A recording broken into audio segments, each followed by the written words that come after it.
Hi friends, ಪ್ರೆಗ್ನೆನ್ಸಿಯಲ್ಲಿ phone use ಮಾಡೋದು ಜಾಸ್ತಿ use ಮಾಡೋದು ಒಳ್ಳೆಯದಾ ಅಥವಾ ಅದರಿಂದ ಏನಾದರೂ ಪ್ರಾಬ್ಲಮ್ ಆಗುತ್ತಾ, ರೇಡಿಯೇಷನಿಂದ ಏನಾದರೂ ಪ್ರಾಬ್ಲಮ್ಸ್ ಆಗುತ್ತಾ ಅಂತ ತುಂಬ ಜನಕ್ಕೆ ಡೌಟ್ ಇರುತ್ತೆ.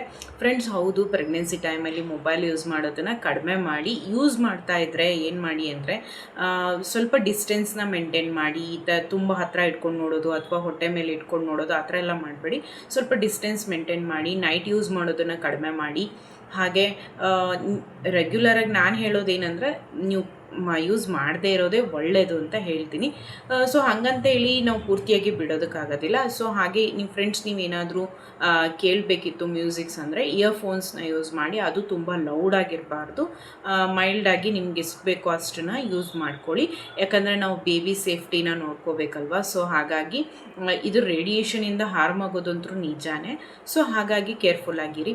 ಸೊ ಯೂಸ್ ಮಾಡೋದ್ರಲ್ಲೇ ಸ್ವಲ್ಪ ಲಿಟ್ಲ್ ಬಿಟ್ ಕಡಿಮೆ ಮಾಡಿಕೊಂಡು ಯೂಸ್ ಮಾಡ್ಕೊಳ್ಳಿ. ಓಕೆನಾ ಫ್ರೆಂಡ್ಸ್? ಇದೇ ಥರ ಪ್ರೆಗ್ನೆನ್ಸಿ ಟಿಪ್ಸ್ ಬೇಕಿತ್ತು ಅಂದರೆ ವರ್ಷ ಬೇಬಿ ಬ್ಲೂಮ್ ಚಾನಲ್ನ ಸಬ್ಸ್ಕ್ರೈಬ್ ಮಾಡ್ಕೊಳ್ಳಿ, ಲೈಕ್ ಮಾಡಿ, ಶೇರ್ ಮಾಡಿ. ನೆಕ್ಸ್ಟ್ ವೀಡಿಯೋದಲ್ಲಿ ಸಿಗ್ತೀನಿ ಫ್ರೆಂಡ್ಸ್. ಬಾಯ್.